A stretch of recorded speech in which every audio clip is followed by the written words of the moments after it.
This program brought to you by Brewski's Bar and Grill, located in Utica, Minnesota. Your one-stop shop for delicious burgers, fries, pizzas, and more. Yeah, I started working on them, and I don't usually use them all. That's good. Hey everybody, the Sports Wrap is a teenager. I think this is show number 13, George. Oh boy.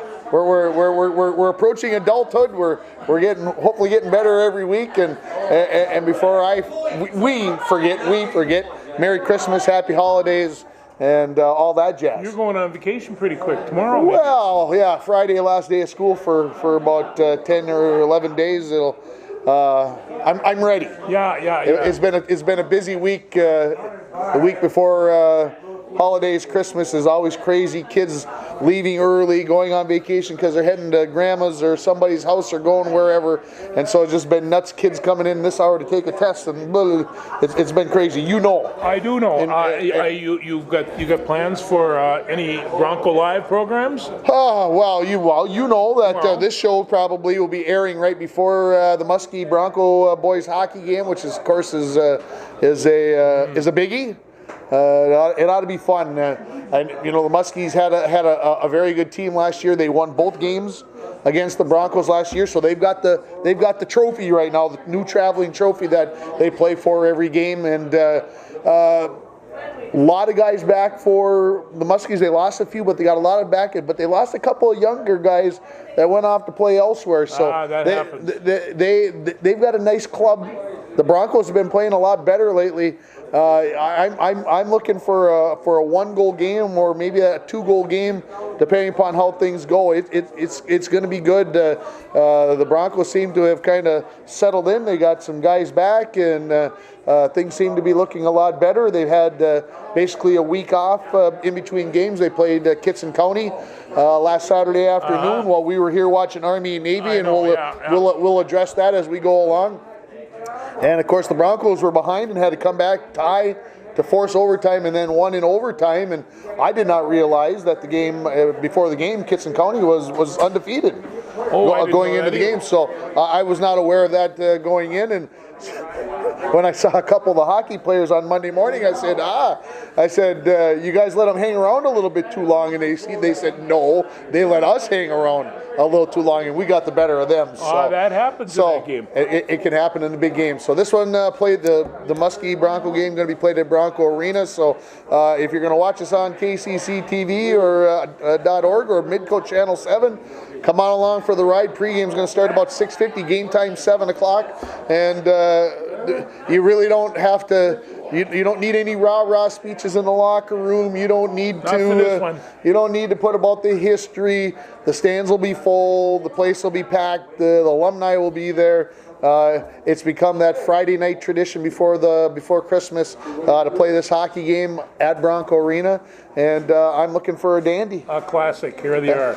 Broncos lead the all-time series. Obviously, a lot of good teams back in the day. There were. 48-35-1, the Broncos all-time, with the all-time record. So we'll see how things go. Well, in the old days, sometimes they were accused of going over there and scouting and recruiting. And that was, Huffer maybe you could consider that, and half a dozen other guys, Joe Balsons. But there's been give and take across that border forever, and I think that's very, very healthy. Two good, solid hockey traditions, and if somebody from here wants to go all of a sudden play over, maybe they have to combine those two programs. They'd be a powerhouse then. They would be, there'd be a lot of kids there. There'd be a lot of competition. Yes, there would. And it'll be interesting to see how things go there. So. Well, as long as you're at it, you want to keep on with the high school? Yeah, we can keep on with the high school. It's been kind of a slow week. Really, the only game that's been played prior to tonight being Thursday was the Bronco girls hockey team was lost 7-1 to Evelyn. And then the Bronco hockey game last Saturday. And really, since we taped that show on set, that's it for Bronco sports. It's been one of those rare doldrums of sports, but Thursday night, big night, Broncos swimming team down at Mesabi East. The Broncos will have their hands full there, the swimming and diving team there down at Mesabi East. The Bronco girls hockey team has their hands full again tonight as they play Proctor Hermantown, who's been to the state, I think, 3 out of the last 5 years, 2 out of the last 4 years, something like that. So Proctor Hermantown comes in with a very nice team. The Broncos will have their hands full there. The Bronco basketball teams are also in action tonight. The boys will be at home against Big Fork, and I'm anticipating a win. Not putting any pressure on the boys, but I'm anticipating a win there. And then the Bronco girls are down at Deer River, and Deer River record-wise has been struggling. So hopefully the Broncos will pick up a W there. And then tomorrow we talked about the Muskie game, and then on Saturday the Bronco girls kind of end the pre-Christmas games. They head out to Crookston. That's a run. That's a little bit of a run on a Saturday afternoon. So that will end things before Christmas, and then after Christmas, we might as well talk about that because we're not going to be on till after Christmas again here. The Bronco boys hockey team heads to War Road on 26, 27, 28. That's Thursday, Friday, Saturday, right after Christmas. They'll be out there for the traditional Hockey Town Classic out there. Oh boy, that's a good one. And they'll end up, I'm pretty sure, I didn't even double check it, I was so sure because it's been this way for the last, I don't know, 7, 8, 9 years. They'll play Osseo on Thursday. They'll play Grafton, North Dakota on Friday, and they'll play War Road Saturday afternoon, and it'll all be done. And then next Friday, the Bronco boys and girls basketball teams host Little Fork. We'll have them games for you on those games on KCC-TV.org and Midco Channel 7. So streamed around the world. Streamed around the world. We'll have that doubleheader on. Girls' games should start right around 5:30, 5:45. I think it's kind of up in the air a little bit, and then the boys' game will follow. So we'll just kind of let it roll in between games, and we'll have about a 4.5 hour broadcast, it'll feel like, by the time we get done. You will be dry. The Bronco boys and swimming and diving team, they have their home invitational the Saturday after Christmas, which will be the 28th, and they'll have about 5 or 6 teams there that'll come in, and they'll start at noon. And they'll do some swimming and then some diving and then some more swimming. And then the girls' hockey team ends things up. They head to the Schwann's Cup, where they've been going for years and years and years now. And they'll play on 30, 31, and 1. So they'll actually play on New Year's Day, and we'll see how things transpire down there. As I have not seen a bracket yet on who. That is a ton of information you just threw out there, and you didn't once mention our Bronco wrestlers. Well, because I know that they go to Cass Lake Bena tomorrow. Yes, they do. But I don't know if they're going. I mean, really? They don't always end up going. Yeah. So I forgot to find out. I actually saw Noah in the hallway today. I should have asked him if he was heading down to Cass Lake for the weekend tourney. But you would think that that's a good possibility. Oh, I would think it'd be a great tournament. That's one of the largest tournaments in the north, and so they run that about a month before Bemidji runs their great big tournament. The Rick Lee. And so the Rick Lee, and so, but I'll tell you right now, Noah, I think, is doing very well, and he's wrestling at 189 pounds. What I'm excited about is his partner is a heavyweight, and so now all of a sudden Noah has somebody to wrestle against. Yeah, and and a guy. As squared away as Noah is very hard to wrestle. Sure. He can get underneath those shoulders, and he can really be a bull. He can be a punishing wrestler at 189 pounds. Oftentimes they are. Yeah. And so he can just go play fullback. So I'm hoping the best for him. I hope we get a chance to see him. Yeah, they went to Ogilvie last week, and they both won 3 matches. So that's a very good sign heading forward and going through things. Remember, they're wrestling with Nashwauk Keewatin Greenway, because they put a falls on it now. And then International Falls on the end. So exciting, busy times coming up here, and we wish everybody all the best team-wise and everything else. So, shall we move on to Army Navy? Or is that still stinging a little bit? When I saw Navy take apart Air Force, I looked at that and I thought, this is a very good team. And they've been taking apart teams ever since. The only time they slipped was Notre Dame. Tough place to go, tough school to play. But other than that, I wasn't at all surprised. I would have liked to have thought that Kevin Hopkins would have been back at quarterback. Not that Christian Anderson really didn't deserve to be. He's been back there. One of those guys been playing forever. He's a senior. The other two are underclassmen. I guess you don't quit when you're in the Army. No. And so he came out and a very fine athlete. Another one from New Jersey, but I think he was a Mr. Football type thing. But you take up to that next level, and you don't know what that competition's going to grow into.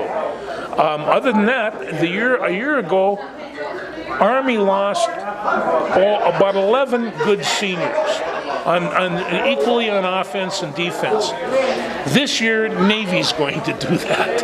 And there's not a lot you can do about it because this is a service academy, and nobody going to come through the transfer portal on this one. No, that's for sure. And so I think that it's cyclic enough.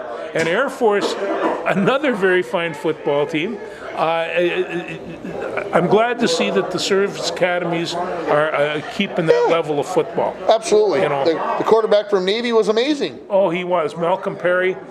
He has just got great feet. And of course, I've been on this thing about Lamar Jackson, and I'm thinking, geez, there's another one. And although Jackson might be a little bit quicker. Yeah, a little more dynamic. Yeah, it would be interesting to see how they'll compare. Anything else from Army Navy other than? Well, Navy, they are playing in. Let me see, what are they? I got my deal here. Oh, geez, he's got all 41 bowl games listed here. They must be in the Military Bowl. Let me see if I can see it on here. No. Oh, here it is. No. The Military Bowl's got North Carolina and Temple. Navy's not even playing in it. No. Nor Army. What? That's all kinds of wrong, isn't it? Oh, here they are. They're playing Kansas State at the Liberty Bowl. There you are. Yeah. And they're 9-2. They've had a good season. They've had a very good season. Yeah. So, yeah. I'll watch them. No, I always say about the Army-Navy game, if I can't cheer for one, I'll cheer for the other. It doesn't bother me. What am I supposed to say? Roger Staubach was a bum? That's not going to happen. These are the people that you kind of grew up with. You want to talk about Mankato, Eddie? I do. In fact, I have them. He's got information on Mankato. Mankato State absolutely thumped Slippery Rock last Saturday, 58-15, I believe was the final. Well, they're going to go to McKinney, Texas, and this is on Saturday. Yep. And they are going to play West Florida. Yeah. And right now, Minnesota State Mankato is 14-0, and I don't think they've lost a game since last time. Well, yeah, I think since the playoffs last year, and West Florida is 11-2, and I think that the boys are going to go down there, enjoy a little sunshine, enjoy a little warmth, and kick some West Florida butt. I think I agree with you. I think it's going to happen. They're just a very good football team.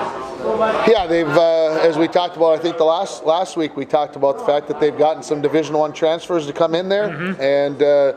Obviously, things are heading in the right direction, and they had again. I think I said this last Saturday when we taped our show. Minneapolis, the Star Tribune must have something going on because there's another big story in the paper about Mankato, and yes, they're playing for a national championship, so I understand it. But this one was about the head coach who got name dragged through the mud. He'd filmed his kids taking a bath, and they acted out some play, and he got sent up for child pornography, and he lost the thing, and then they brought him back, and now he's been winning, and that was a strange situation. It was a strange situation and a big story there, and he's had the program going ever since. But he did say in the article, if you have a chance to read it, it's a very good read. But he said it changed me. It changed me for the better, because he said I used to be a real hard and that type of person, and he said I've become more compassionate. I've become a better coach, and the fact that yes, I'm still demanding, yes, I'm still whatever, but now I can see when things maybe are going bad for somebody that rather than kicking them into the pants sort of thing. They need an arm put around them type. So yeah, all those things, all those learning experiences make us better. And a lot of coaches. I mean, there is as many variety of coaches and techniques as there are teams. But the fact of it is that there are coaches that are low, never raise their voices, calm, instructive. I mean, I listened to one coach talk about how he wouldn't run out ahead of the team in the tunnel, and he'd say, "This is their time. I'll come out with the staff and the coach's staff. We're behind this team, right? But this is their game. This is their team." And I'm thinking, now there's a man that understands kids and understands the circumstance, and I kind of like that. Yeah, I get it. But like you said, there's all kinds of ways to do it, and you got to do it your way. If you're trying to, I think if I went out and tried to be like Bill Belichick, or if I went out and tried to be PJ Fleck or somebody else, you can have people you like to emulate, but you got to go out and do it your way. It your own way. Otherwise, the kids will see that you're not true to yourself, and they'll eat you alive. Oh, you know that they'll do it. Now, hey, I got to tell you though, on some of these bowl games, on July 1st, there is going to be January 1st, there is going to be 12 hours of college football on. It's not enough. No, I'm not sure it's going to. Okay, and between now and this starts tomorrow. Yeah. And Saturday, there's 1, 2, 3, 4, 5, 6, 7 bowl games, and that doesn't take a break on Sunday, and they start again on Monday. So there is going to be an awful lot of bowl games, and some of these, they're not too bad. Let me see here, what was a couple that were Boca Raton, Florida Atlantic, and SMU, both 10-2. One's 10-2, one's 10-3. Bound to be a good game. Absolutely. And then on the 21st, Las Vegas Bowl, and that's Boise State playing Washington, and I don't know why Washington got in there. I suppose because they're a bigger school and all like that. Yeah. And then, and the other thing is, who the former head coach of Washington is? The same guy who's the former head coach of Boise State. Yeah. So when Las Vegas saw that, and they were like, "This is a great matchup." One's retiring. And the one's retiring. So and then the late game that night, Tim, is going to be Alabama, Birmingham, and Appalachian State. And I've seen Appalachian State play a couple of times this year. They have a very, very good football team. I saw they've been ranked in the top 25. Yeah, no, and they're a lot of fun to watch. Now, on Saturday, NDSU and Montana State play. And they're going to, I guess at NDSU you have the eternal home field advantage. Yes. And that's pretty good. So they're going to do that in the Fargo Dome. And that's going to be at 1 o'clock, and that's going to be on ESPN. And then James Madison is going to be against Weber State at 5:30 that night. So there's going to be 2 very, very good games. 2 very, very good games on Saturday. And so can I watch them while we're celebrating Christmas with the family? Is that go? Well, the North Dakota State game, I think that goes without saying because my daughter graduated from North Dakota State, so we'd have a good reason, and I can just say, well, we got to watch the Bison and everything else. But the other one I'm probably not going to get to watch, and I'm probably not going to get to watch the 3 NFL games that are on Saturday or any of these other bowl games. Well, I was going to get to that because there's 3 games on Saturday in the pros that are pretty good. Yeah. But go for football, just kind of a couple of preliminaries. Ashad Bateman, Big Ten Receiver of the Year. And Antoine Winfield, unanimous All-American choice. Yeah. And Tyler Johnson, another Big Ten. On the Big Ten. All Big Ten. And I think the first time ever that both the receivers on the first team came from the same school. Yes. Which is really scary. And what also is scary is that there's 1 or 2 more receivers on that team that aren't bad. Yeah, and they're also looking. It was signing day this past Wednesday, and they've got one scholarship left that they didn't use up, and they've got like 3 wide receivers that are looking and they're thinking about which. Hopefully, that one of those three will sign because they're kind of big prospects. But this was in the Minneapolis paper, and this obviously where I get. Yeah. But PJ Fleck said his recruiting class that he picked up on Wednesday, that the Gophers picked up on Wednesday, he used the word unbelievable. Now we know PJ Fleck likes to stretch a little bit, make things bigger than they maybe are. But unbelievable was the word that he used on this side of the page. You go to the other side of the page and they've got everybody ranked in the Big Ten, okay? Yeah. He said his recruiting class was unbelievable. He was ranked 9th in the Big Ten out of 14 teams. 9th. 4-star or 5-star recruits, he got 2 of them. Now this is what we've been talking about. Because they are going to this big bowl game, they were going to get more of these big recruits. It isn't happening. Ohio State got 17 4-star or 5-star recruits. Michigan got 13. Okay? Nebraska got 10. They had a horrible horse poop season. And they got 10 4-star and 5-star recruits. And the Gophers got 2. Wisconsin only got 4. But the Gophers only got 2, and so I hope that we can do it with these 3-star guys. Now you're giving me a reason that they have transfer portals, because when you have 100 people on that team all fighting for one spot, they can still put 22 at a time, and that's it. Yeah. And so, you start to see where, what do we got? We got the Oklahoma coach. This is going to be his potential fourth championship bout on 2 different teams. Joe Burrow, the Heisman Trophy winner, took right out Ohio State. Yeah. His beloved Ohio State. And you see these guys come, and all of a sudden you think, how much talent is there out there?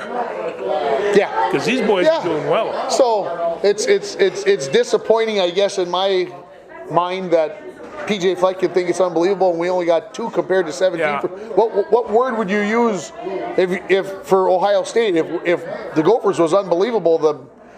I don't even know how you go higher. What's more than unbelievable? So I guess you're comparing the haves and the have-nots, right? And it's the way that it is. I do know this: the defense of Ohio State is unbelievable. So whatever they've done, they've recruited well for that defense. They really are incredible. Yes, they are. We'll see just how well they can do on that. So we talked about Division II. St. John's lost last Saturday afternoon. Had themselves a chance towards the end of the game, but didn't make it to the D3 championship. So we were here watching Army-Navy on the big TV and watching St. John's on my phone. Wasn't that good? That was good stuff. Yes, we saw 3 football games at one time. It's pretty good stuff. Yeah. It was a good day when they work out that way. It was. That's, like you just got done talking. 3 pro games on Saturday, these bowl games, and plus the North Dakota, the Division I, the Division II, all on. Hey, if you're a football fan and you can't find something this weekend. I just take a look at the games, the 3 games on Saturday. Houston, which has turned into one of my really fun teams to watch, and Tampa. Tampa's been playing better. Yes, they are. And then Buffalo, New England. Who doesn't want to watch that? And then LA and San Francisco that night. LA's fighting for their playoff lives. They are. And San Francisco's looking to try to be the number 1 seed. So that's what side. I hate to say it, but we got to be cheering for San Francisco that night so that LA loses and that kicks them out of the playoffs and the Vikes are in. Well, or does it matter because the Vikes are going to win on Monday night anyway? Well, that is the key, and I get all that right down here to Monday Night Football, and I got Vikings in capital letters, and playing the beloved Packers at home. So at home. Everybody's gonna be in there. But I take a look at KC plays Chicago. Well, it's time for Chicago to get off their duffs and beat some of these good teams because I think they have some of the capabilities. And of course, Dallas and Philadelphia. It's fun to watch them beat each other up. Yeah, well, and that game basically is for the division championship. That's to make the playoffs. That is. Win or go home. And New Orleans is going to watch out for Tennessee because sometimes New Orleans can just take a little slack and they can get beat. That's why they're 11-3.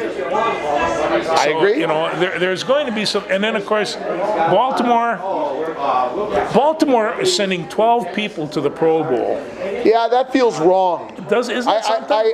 I agree they're a good team, but a dozen? A dozen? And this is before the injuries. Yeah. And everybody who's going to beg out because, well, there's the ones that'll be in the Super Bowl. They won't play in the Pro Bowl. Yeah. And you'll have the guys that get injured here in the playoffs or whatever.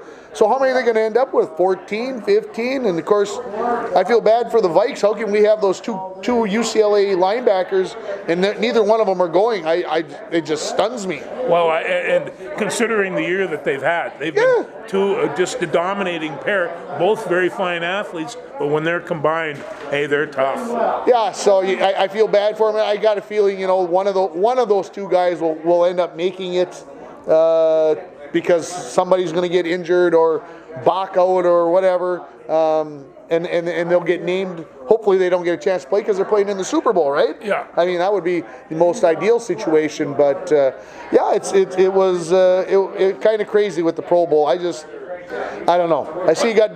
Go ahead.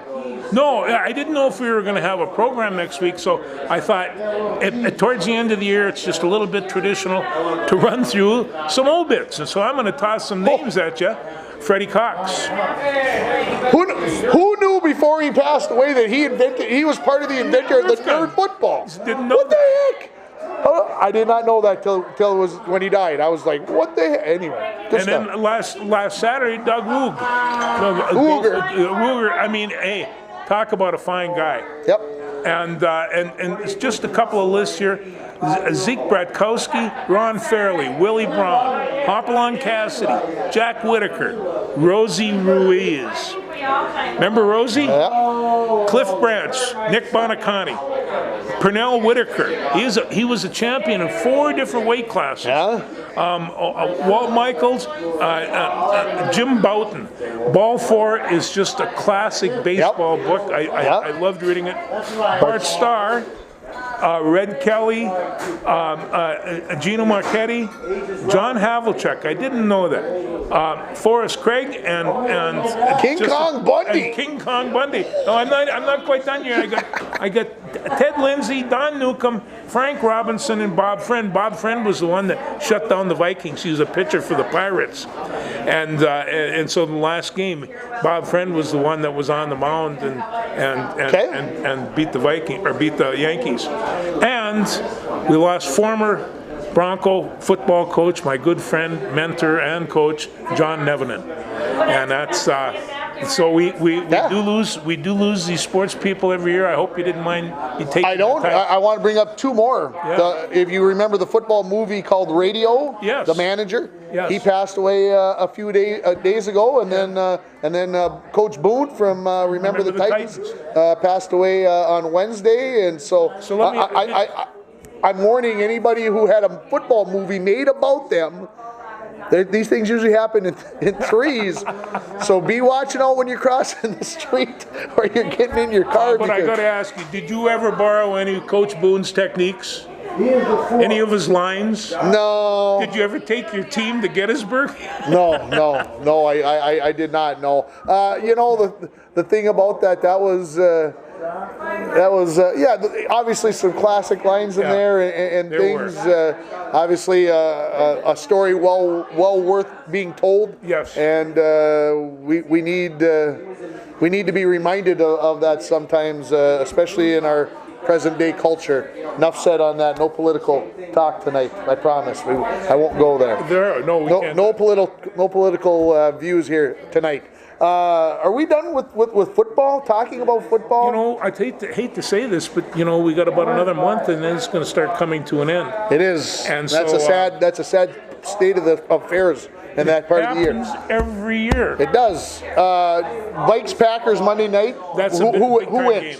I think the Vikings are going to beat them. At home, I think a big difference. The Vikes definitely play better at home, no doubt about that. Yeah. Most people do, obviously. No, I don't know if Dalvin Cook's going to be playing. And you know, he's been hurt, and he's saying I'm not hurt. but his production is down quite a bit. Yeah. Madison didn't play last week, so to me, if both those guys are gone, that's a big concern. I just think that puts more of the game plan onto Kirk Cousins' arm, and hopefully they trust Thielen a little bit more this week. Ham got a couple of runs last week. Yeah. That's when I looked at that and I thought, So they're kind of hurting just a little they bit. kind of babied Thielen in. I don't think they wanted to kind of tell him that he was going to go, but then didn't let him really go. I think he has a big game this week. Multiple catches. I mean, like 7, 8, 9 catches type of thing. Because I think without Delvin and if Madison's not back, they're going to end up throwing the ball as many times as the Packers do on the other side, and it's going to be a fun game. It's going to be interesting, and like I said, the Vikes are playing for a chance to win the division, although they really have the card stacked against them because Green Bay's got the better division record. But if Green Bay would lose both their last games and the Vikes would win both, they'd be division champs and be the number 3 seed. So, it could be anywhere from. They go all the way up to 1, but I don't. That would take some doing. I don't see that happening. But I think the Vikes win, and I think they win. They win in a close game, less than 7 points. I do have one question about when I talk at Buffalo and New York. Buffalo has this young quarterback. Yeah. And Adams, right? Josh Allen. And he's a second-year man, just like Lamar Jackson and your buddy Mr. Baker. Yeah. Hey, that's a loaded class of quarterbacks. Yes. And this kid, he ripped apart the Steelers last week, and I sat there and watched him, and he was enjoying himself. Yeah, I think Buffalo's got something going. You know, they should have accumulated some talent along the way, and they've got a quarterback who looks like. A lot of people doubted him when he came out, when they drafted him. Everybody's like, well, he's not that good. He's not that good. He kind of showed that he's that good. Let's talk volleyball. Yes. Gopher volleyball, kind of scary. 2 weeks ago, they had to bail themselves out against Creighton at home. 2 match points against them. They come back and win it in 5 sets. Last Friday night, they are against Florida. They got to go 5 sets to win it. And then they win on Saturday. Not convincingly, but it looked a lot more comfortable over Louisville. So the Gophers are into the Final Four tonight, and they play tonight at 8:30. So when you watch this, it'll already be past tense. But Baylor and I got to think Stanford. Thank you. And Wisconsin. And the Gophers are in there, and so the Cheeseheads are taking on Baylor, and that'll be a very interesting one. Wisconsin is a good volleyball team. Is a very good volleyball team. They were Big Ten champions, and they've got a girl who's 6'8", which obviously helps. But they might have a better 6'2" girl who can jump out of the building. And my prediction, they take down number 1 Baylor tonight. Baylor maybe a little big eyes on the big stage in Pittsburgh tonight, and then. The Gophers really have their hands full with Stanford. Are they not defending champs? Stanford is the defending champs who played in Minneapolis last year. Yep. They've got this second time she's been named National Player of the Year in Catherine Plummer. You'll recognize her if you watch the game, the match tonight against the Gophers. She's got a long blonde ponytail, and she's about 6'2", and she can absolutely. She looks like a truck when she's up in the air. It's just like it's all power, and it's just like she is the best player. Very powerful athletes. One of the best things that the Gophers do is they do block well. They are one of the top teams in the nation in blocking. Reagan Pittman today was named All-American. This girl, when you look at Reagan Pittman, you kind of go, she's not an athlete. You just look at her and you go, she can't be athletic. But this woman can block with the best of them, hit with the best of them. Hugh McCutcheon, the head coach, said all she could do. She's got everything. She's got everything. He said the only thing she could really do coming out of high school was she could hit the ball really, really hard. Well, now she blocks, she digs, and I think the best part of her game, and she's on one of those on the runners. She runs to the the antenna. They call it the pin. They run her to the pin, and she's on the run, and she flies it. But her best asset for that team is her serve. Teams cannot read that serve. That ball comes over the net, and it absolutely dives. And until they see it live, they can't make the adjustment. She's an ace machine when she's serving, and she was hurt for part of the year too, and then she came back. I think she was hurt when Wisconsin beat them. That's very, very possible. And so they've got everything kind of going back in order here, and if they take down Stanford, and then you got to come back and play on Saturday and play in the championship match against Wisconsin, that would be fun. That would be special. Wisconsin's got the better of them. It would be this year, and it would be sweet revenge to have the Gophers come back and win that. But I know when 8:30 rolls around, hopefully the Bronco basketball game is done at home, which should be very close, so that I can skedaddle home and end my evening with a little women's volleyball and a Gopher win would be very, very nice. Well, there's a couple other things. The Gopher women basketball, they're riding a 9-game win streak. Yes, they are. They're hosting Lehigh on Saturday, and then they open up Big Ten play next week. And of course, that always separates the corn from the cob. And there's a lot of good women's basketball teams in the Big Ten. Oy, oy, oy. They've got some very good teams. If the Gophers go 10-8, 11-7 in the Big Ten, that would be good. That would be very good. The league is loaded, and they're going to bang each other around, and hopefully they'll still be healthy and standing at the end of the year, and hopefully a nice recruiting class for Lindsay Whalen and her group, getting some of these girls in. Minnesota is developing some, and I think we talked about this a couple of weeks ago, developing some very, very good women's basketball players, high school girls basketball players, and it's time for some of these ladies to start staying at home. Okay. Now, before we go on to, just want to make mention, the Minnesota wrestling team is traveling to South Dakota State this weekend. I'll tell you, they have a good foundation. Mitch McKee is 15-1, Braden Lee is 13-1, and Devin Skatska is 16-3. And Owen Webster is 12-3 on 184. They have 5 or 6.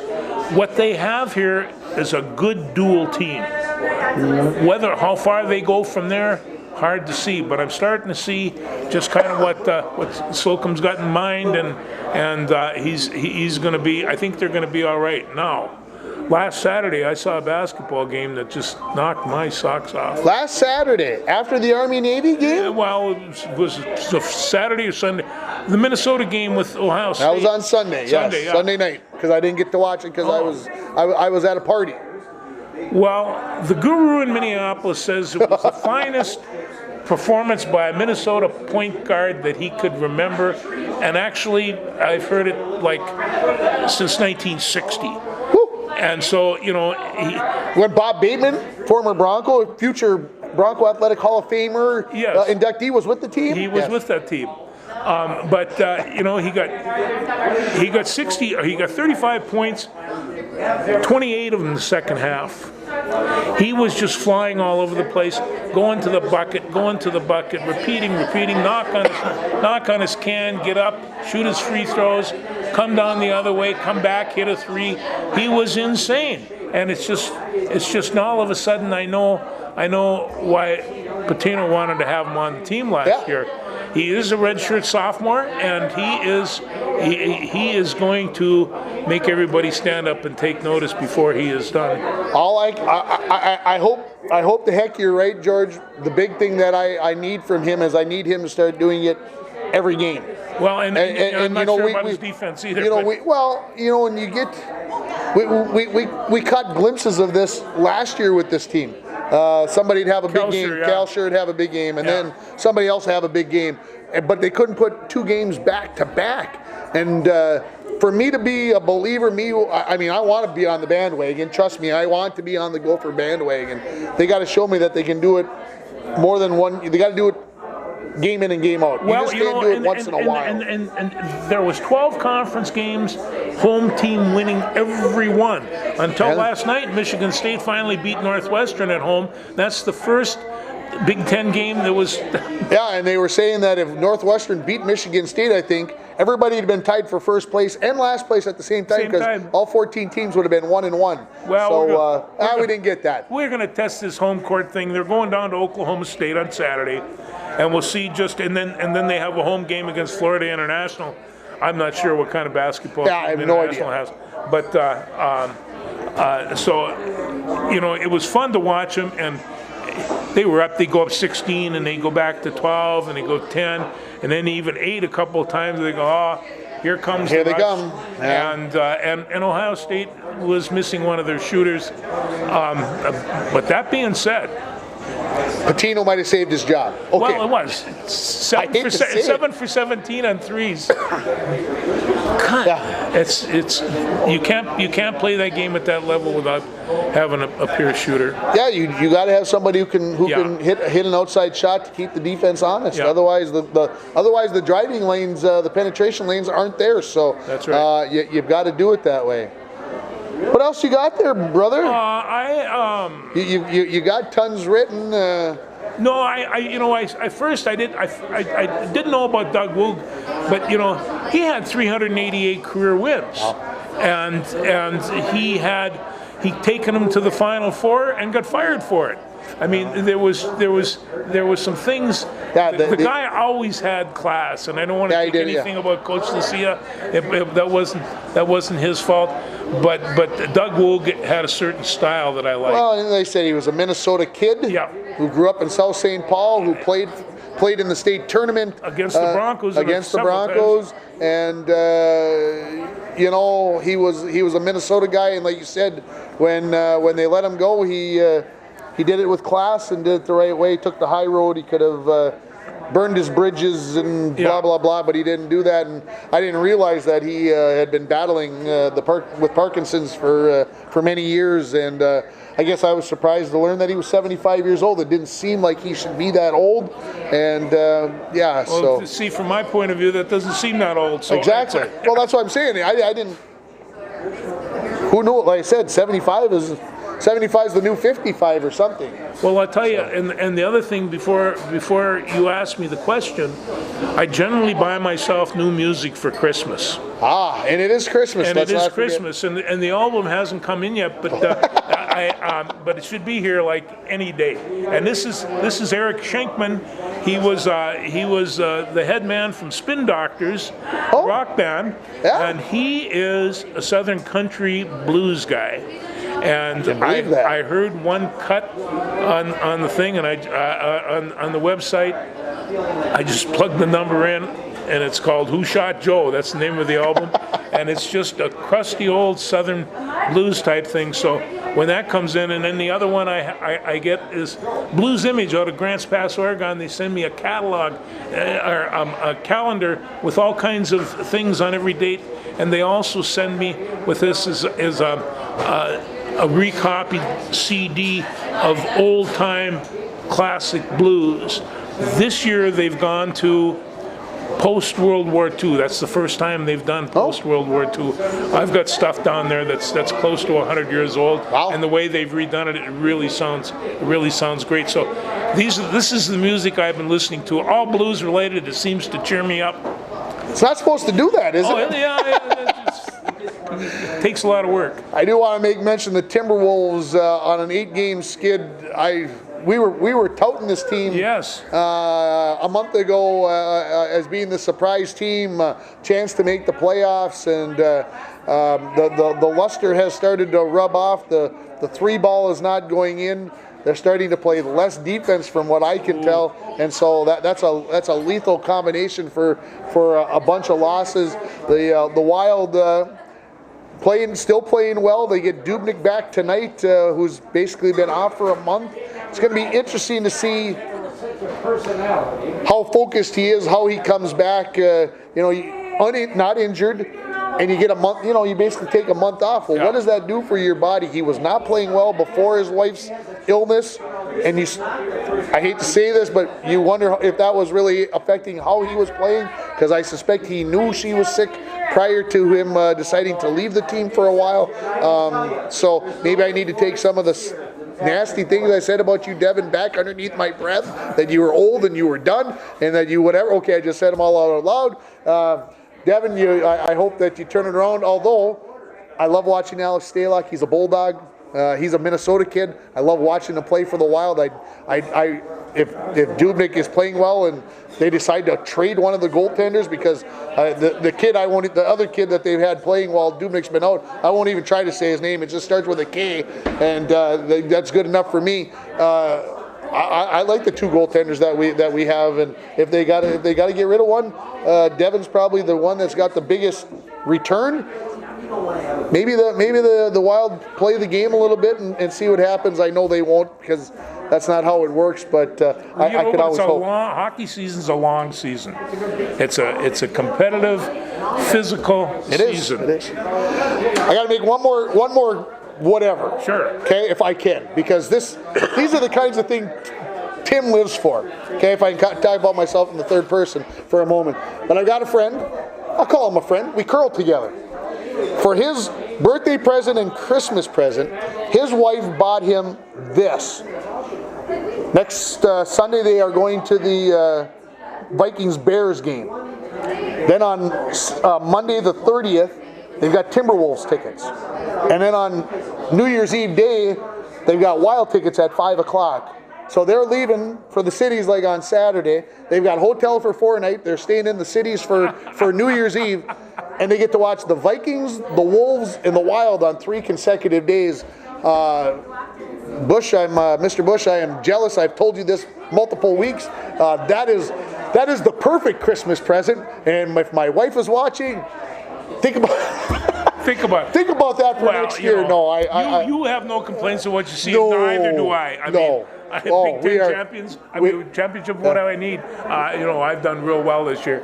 The big question is: are we going to be doing a show from the U.S. Bank Stadium when we go do the? No, we can't do that. But we could tape a show while we're in the cities. Yeah, we could. And we could get that back up here so everybody could see that we were down at the big wrestling championships in March.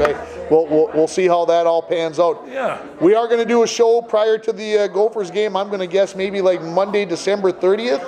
If that fits into, that works for me. That fits into everybody's schedule. That'll be before the Gopher. That'll give us a chance to talk about the Vikings and where they're sitting in the playoffs, because we'll have the playoffs all set.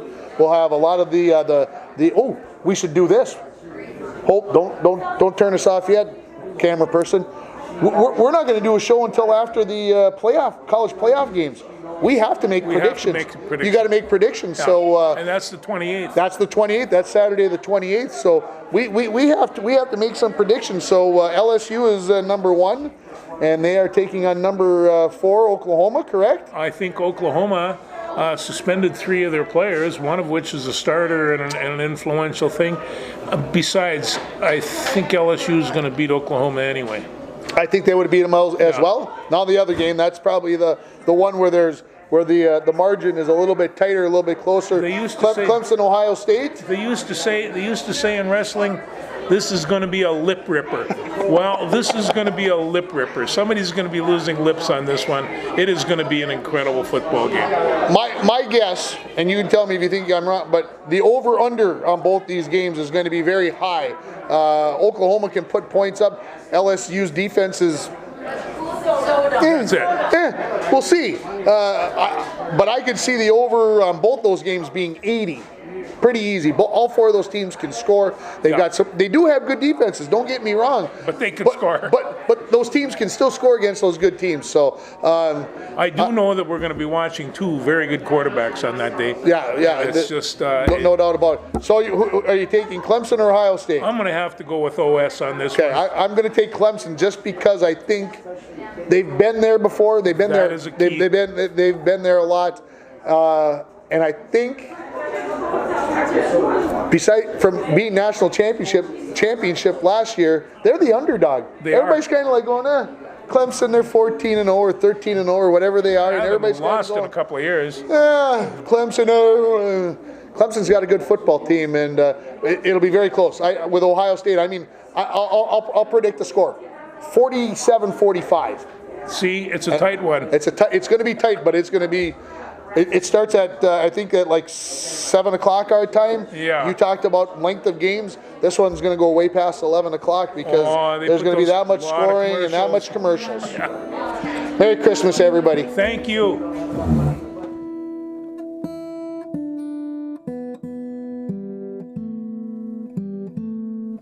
This program brought to you by Brewski's Bar and Grill, located in Utica, Minnesota. Your one-stop shop for delicious burgers, fries, pizzas, and more.